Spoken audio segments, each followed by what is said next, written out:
कोणतंही सरकार नव्हतं, हे उपजत आहे. हे सरकार आदिवासींचं सरकार हे उपजत आहे.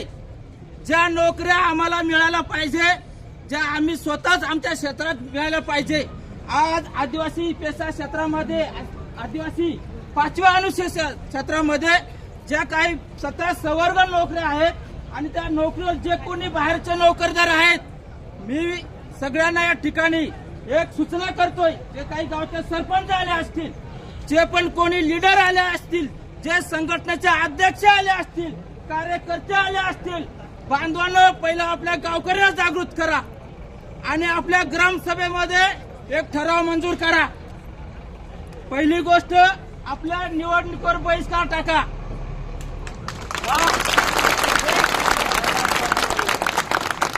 कारण आपण निवडून कोणाला देतोय? आमदार खासदारांना देतोय. कशासाठी निवडून देतो?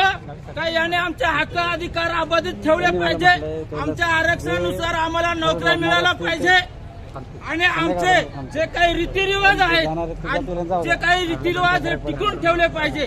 परंतु एकदा यांना निवडून दिलं का या समाजाकडे पाठ फिरून आपल्या पक्षाची गुलामगिरी करणारे नेते आहेत आणि त्याच्यामुळं आम्हाला निवडणुकीची गरज नाहीये.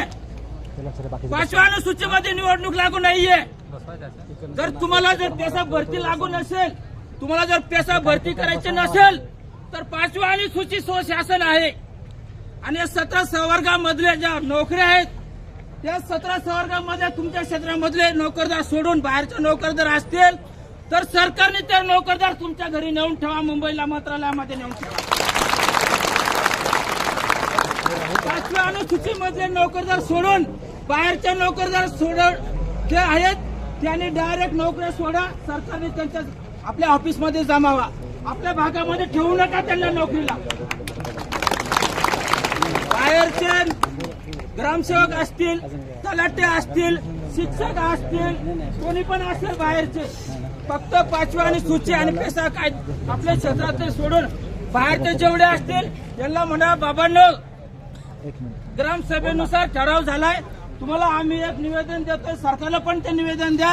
तुम्हाला नोकरीतून आम्ही मुक्त करतो, तुम्ही सरकारला जाहीर सामील व्हा, सरकारला रिपोर्ट करा, तुमच्या ऑफिसला रिपोर्ट करा का आम्हाला गावामध्ये ग्रामसभेनुसार नोकरीवर बंदी केलेली आहे आणि आम्ही आता सरकारचे जे काही तुमचं ऑफिस असेल तिथं जमा व्हा आणि त्या जागेवर आपला माणूस उभा करा नोकरीला. कशाला नोकऱ्या मागायच्या सरकारकडे? कशाला आंदोलन करायचं? स्वशासनमध्ये 5व्या अनुसूचीमध्ये जर आमचे हक्क आहे, जर त्याच्यावर सरकारने 5व्या अनुसूचीनुसार आणि आपल्या राज्यपालांनी जर एक JR काढलेला आहे, तो JRची तोडमोड करून, पेसा भरतीची तोडमोड करून जर आमच्या नोकऱ्या घालवत असतील तर आम्हाला तुमच्या नोकऱ्या सुद्धा घालवता येतात. आम्हाला सुद्धा आमचा अधिकार आहे. 5व्या अनुसूचीनुसार आमच्या क्षेत्रामध्ये आमचेच नोकरदार पाहिजे. तुमचे नोकरदार तुमच्या ऑफिसला जमा करा. काहीच गरज नाही तुमच्या नोकरांची. आमचे बांधव शिकलेत, आता आम्ही शाळा पण चालू शकतोय, दवाखाना पण चालू शकतोय, आमचे पोलीस प्रशासन पण उभं करू शकतोय, तलाठी पण चालू शकतोय. एवढे मुलं बेरोजगार आहेत. तुमच्या गावात एक तलाठी जे आहेत बाहेरचे, त्यांना बाबा मुंबईला मंत्रालयामध्ये भाऊ रिपोर्ट कर. तुमच्या गावातले पोरं शिकलेले आहेत, त्याला तलाट्याचं काम द्या. कोणाला शिक्षक नाही त्याला शिक्षकाचं काम द्या, ग्रामसेवक बनवा. एवढे पोरं शिकलेत, हे काम नाही करू शकत का? करू शकतात. फक्त 5व्या अनुसूची आणि पेसा कायदा आणि ग्रामसभेचा अधिकार अवलंबा तुम्ही. आणि निवडणूक घ्यायचीच गरज नाहीये.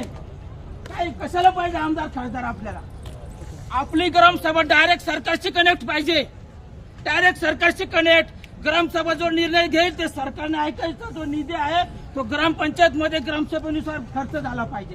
काहीच गरज नाही आमदार खासदारांची, काहीच गरज नाही. निवडणूक बंद झाली पाहिजे आदिवासी क्षेत्रात पेसा आणि 5व्या अनुसूचीमध्ये.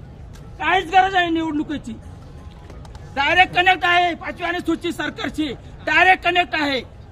संविधानामध्ये लिहिलंय 5व्या अनुसूचीमध्ये सरकारकडून जो निधी येईल आदिवासी क्षेत्रासाठी विकासासाठी जो निधी येईल तो ग्रामसभेला येईल आणि ग्रामसभा डायरेक्ट सोळा खर्च करून आणि जो काही रिपोर्ट असेल, जे काही फायनान्शियल जो रिपोर्ट असेल जे ऑडिट असेल ते सरकारला देऊ शकतंय. तेवढी ग्रामसभा सक्षम आहे. आम्ही कमजोर बनवलं त्या